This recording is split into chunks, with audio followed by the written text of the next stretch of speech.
அனைவருக்கும் வணக்கம். முதலில் நாம் தமிழர் கட்சி தலைமை ஒருங்கிணைப்பாளர் திரு சீமான் அவர்களுக்கு மனமார்ந்த நன்றியை தெரிவித்துக் கொள்கிறோம்.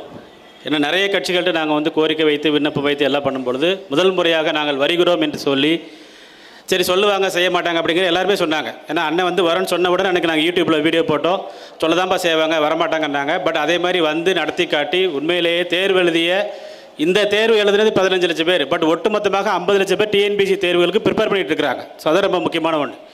டிஎன்பிஎஸ்சியை பொறுத்தளவு தமிழ்நாடு பப்ளிக் சர்வீஸ் கமிஷனா இல்லைனா தமிழ்நாடு பப்ளிக் சர்வீஸ் கரப்ஷனாக சொல்லி தெரியலை. ஏன்னா டைப்ஸ் ஆஃப் கரப்ஷன் நிறைய group 1 corruption, group 2 corruption, group 4 corruption, VAO corruption, group 2A corruption, vehicle inspector corruption, dentist corruption, இருக்கக்கூடிய எல்லா தேர்வுகளையும் கரப்ஷன். 2001 குரூப் 1 தேர்வர்கள் 83 பேர் இவங்க வேலைக்கு லாயக்கில்லைன்னு உச்சநீதிமன்றம் சொன்னதுக்கப்புறம் அங்கே போய் ஒரு ஸ்பெஷல் லீவ் பெட்டிஷன் போட்டு மறுபடியும் கருணை அடிப்படையில் அவர்கள் பணியில் தொடரலாம். யார் ஊழல் செய்தவர்கள் கருணை அடிப்படையில் பணியில் தொடரலாம் சொல்லி உச்சநீதிமன்றம் சொல்ல அந்த தீர்ப்பை அடிப்படையாக வைத்து அப்புறம் எல்லாருமே ஊழல் செய்ய ஆரம்பிச்சிட்டாங்க. 2012 குரூப் 2 தேர்வில் ஊழல் நடந்துச்சு, வினாத்தாள் அவுட் ஆச்சு, அந்த கேஸ் இன்னும் முடியலை.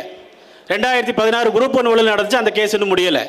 2017 குரூப் 4 ஊழல் நடந்துச்சு, முடியலை. 2019 குரூப் 4, 2022 குரூப் 2. அதாவது 2 பேர் பேப்பர் திருத்துறாங்க. ஒருத்தர் 5 மார்க் போடுறாரு, இன்னொருத்தர் 0 மார்க் போடுறாரு. அப்போ 0 மார்க் போட்டவர் முட்டாளா, 5 மார்க் போட்டவர் முட்டாளா? அப்போ முதல்ல நம்ம அவங்களுக்கு தான் எக்ஸாம் வைக்கணும். அந்த அளவுக்கு பார்த்தீங்க அப்படின்னா சரி நான் கஷ்டப்பட்டு படிக்கிறேன், குரூப் 1 படிக்கிறேன், ஊழல் நடக்குது எனக்கு கிடைக்கல, சரி நான் குரூப் 2 படிக்கிறேன், அங்கேயும் ஊழல் நடக்குது கிடைக்கல, நான் குரூப் 4 படிக்கிறேன். 2019 ராமேஸ்வரத்தில் நடந்த அந்த எக்ஸாமினேஷனில் ஆன்சர் சீட்டை கொண்டு போகும்போது அங்கே வேன் டிரைவர் அண்ட் தாசில்தாரை அரெஸ்ட் பண்ணாங்க. அதே மாதிரி இப்போ 2025 பிரைவேட் வெஹிக்கிளில் கொண்டு போகிறாங்க, அந்த வேன் டிரைவரை நீங்கள் விசாரிக்கல. தாசில்தார்கள் கையில் இனிமேல் வினாத்தாளை கொடுக்க மாட்டோம் டிஎன்பிஎஸ்சி தலைவர் சொன்னார். அப்போ தாசில்தார் கையில் கொடுத்ததுனா என்ன நடந்துச்சு அப்படிங்கிறத அவர் விளக்க வேண்டும்.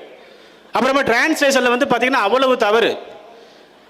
காட் ஆஃப் அதாவது ரொம்ப முக்கியமான ஐயா வைகுண்டரை பற்றி பார்த்தீங்கன்னா ரொம்ப கேவலமாக பேசியிருந்தாங்க. ரொம்ப முக்கியமாக god of hair cutting, Mudisoodum Perumal.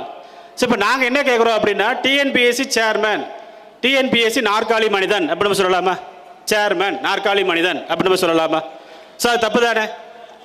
நம்முடைய முடிசூடும் பெருமான் அழைக்கப்படக்கூடிய நம்முடைய ஐயா வைகுண்டர் அவர்கள் ஃபாதர் ஆஃப் பீப்புள் சொல்லி சொன்னாங்க, மக்களின் அப்பா அப்படின்னு சொல்லி அவர் சொன்னாங்க. அவரை நீங்கள் கேவலப்படுத்துற மாதிரி கொஸ்டின் கேட்டுக்கிறீங்க.